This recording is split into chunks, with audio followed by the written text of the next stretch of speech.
Halo para penonton motor yang dari seluruh penjuru dunia, gimana kabarnya? Semoga yang nonton sehat selalu dan yang paling utama jangan lupa bahagia.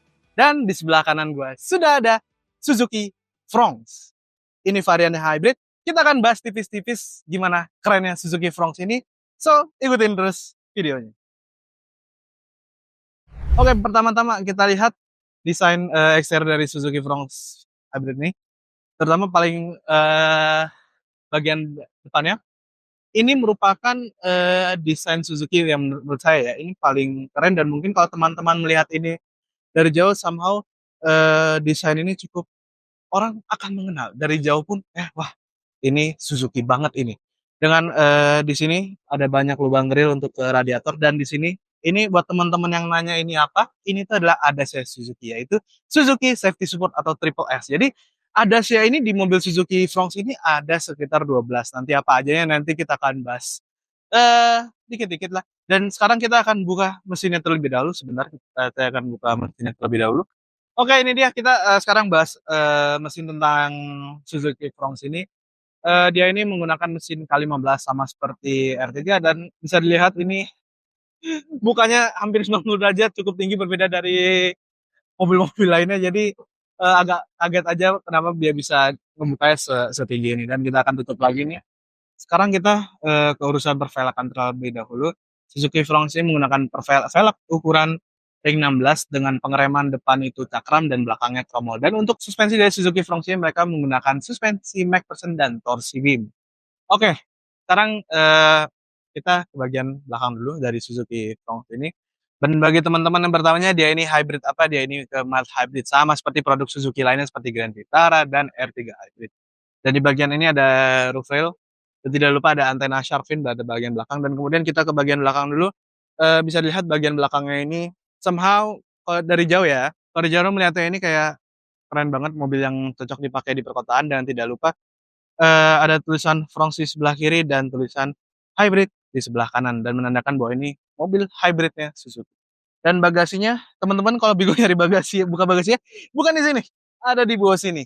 Ini bukanya tinggal klik, belum power tailgate, berarti oke. Okay. Dan di bagian bagasinya ini juga dalam dan cukup luas. Apakah saya perlu masuk? Mbak Dinda, aku izin masuk bagasi ya, mau nyoba. Oke deh, nggak apa-apa deh. Ini ada tas saya, taruh kita. Masuk. Ya Allah, demi demi sesuap nasi. Ya astaga. Bel, Bel, jangan. Ya, ini bagian dalamnya untuk mungkin umpamakan lah ini koper gede, yang gede banget ya. Dan kalau gede seukuran saya ini ya muatnya satu ya segini lah. Tapi kalau teman-teman koper medium bisa dua koper medium dan sekiranya dua duffel bag medium atau satu duffel bag besar tuh bisa. Aduh, gue keluar dulu. Astagfirullahaladzim. Sumpah sus. Aduh, beginilah nasib reviewer. Aduh. Tadi saya lupa bahas. Di spionnya ini ada kamera kecil. Yes, dia itu sudah ada kamera 360 derajatnya. Dan kita akan masuk ke bagian dalam dari Suzuki Fronx. Oke, sekarang kita sudah di bagian dalam dari Suzuki Fronx Hybrid ini. Oke, pertama jujur ya, ini lumayan nyaman ternyata ya, lumayan nyaman. Dan dia nih head ini tuh juga lumayan tegak. Jadi kalau orang yang tinggi banget, saya rasa nggak, maksudnya kepalanya nggak perlu agak naik dikit. Cuman gini dah, nyaman. Oke, eh nih untuk setirnya sudah power steering tentunya. Seperti biasa untuk urusan pervoluman itu ada di audio di sebelah kiri dan untuk urusan cruise control ada di sebelah kanan dan dia sudah ada voice command dan ada pedal shift dengan 6 percepatan. Dan head unitnya ini dia sudah berukuran 9 inci dan ini cukup kalau kita sambil nyetir ini juga cukup terbaca sih. Dan tentu juga sudah ada head up display jadi biar kita nggak fokus doang ke speedometer, tapi kita bisa fokus ke head up displaynya. Dan ternyata di sini ada tombol-tombol tentang untuk mematikan cruise control itu ada di sebelah kanan dan dia itu sudah keyless dan kemudian remnya ini masih laki banget lah, masih mungkin masih mechanical dan mungkin kalau brand-brand lain sudah ada tombol-tombol ya wheel, tapi saya nggak suka tombol kayak itu karena feel-nya beda karena ini laki, benar-benar laki. Wah itu baru laki. Dan di sini sudah wireless charging dan di sini ada buat ngecas ada 2 biji dan AC-nya masih tombol fisik. Ini yang saya suka karena tentunya kalau kita bahas AC yang tombolnya nggak fisik itu agak berbahaya jadi ya emang udah bener sih emang AC itu pakai tombol fisik ya. Dan tentunya ini harusnya sudah bisa Apple CarPlay dan Android Auto. Dan kemudian di sini ada glove box yang kapasitas lumayan besar.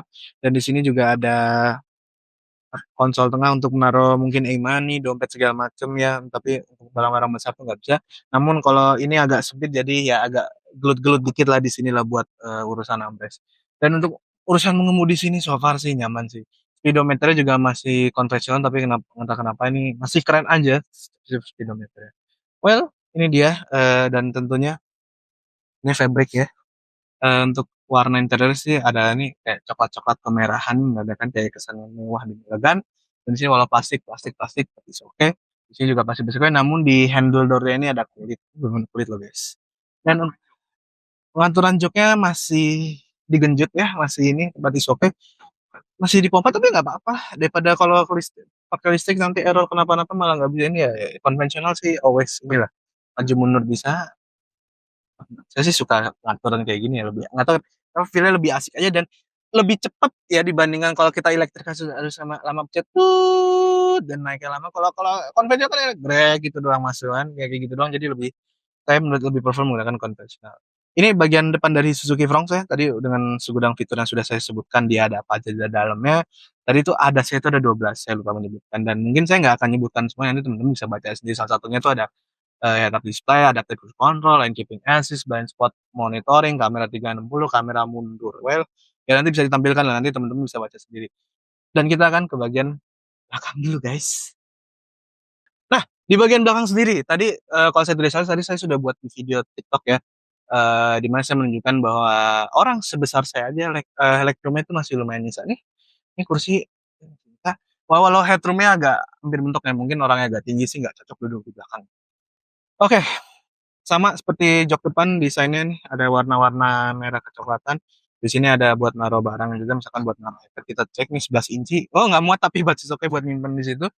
Di sini nggak ada karena bir tidak ada armrest di sini ya, but is okay. Seenggaknya untuk orang seperti saya ya masih muat lah duduk sini lah. Dan bagi teman-teman yang nanya baterai hybridnya Suzuki itu ada di mana sih? Ada di bawah kolong bangku penumpang di sebelah kiri ini mungkin nih ada di bawah sini nih baterai yang ngumpet di sini. Dan setidaknya dia sudah ada pengecasan Type C dan yang biasa dan ada AC. Untungnya Pak ada AC Pak. Kalau nggak ada AC dan hanya mengandalkan AC depan biasanya mobil kayak ini nggak ada AC belakang yang mengandalkan AC depan which is itu ya agak kurang lah. Tapi alhamdulillah ini ada Suzuki menyematkan AC pada bagian belakang dan sebenarnya kalau melihat jok ini ya sebenarnya sebenarnya agak butuh effort dikit sih buat ngelihat ke depannya. Dan ngeliat sini juga kita agak mentok sedikit ya, but it's okay. Tapi dengan nggak tahu kenapa saya merasa Suzuki Fronx ini cocok dengan jok tinggi seperti ini kalau menurut saya ya. Dan tentunya jendelanya belum otomatis berarti oke. Well inilah bagian belakang Suzuki Fronx, mobil yang cukup ideal untuk badan yang lumayan besar seperti saya. Oke ini dia first review dari Suzuki Fronx Hybrid. Jadi mobil ini kapan meluncur ya tunggu aja, pokoknya tiba-tiba video ini tayang pada hari itu mobil ini sudah mengaspal di Indonesia. Jangan lupa like, comment, subscribe. I'll see you when I see you. Keep respect and happy driving. Bye-bye.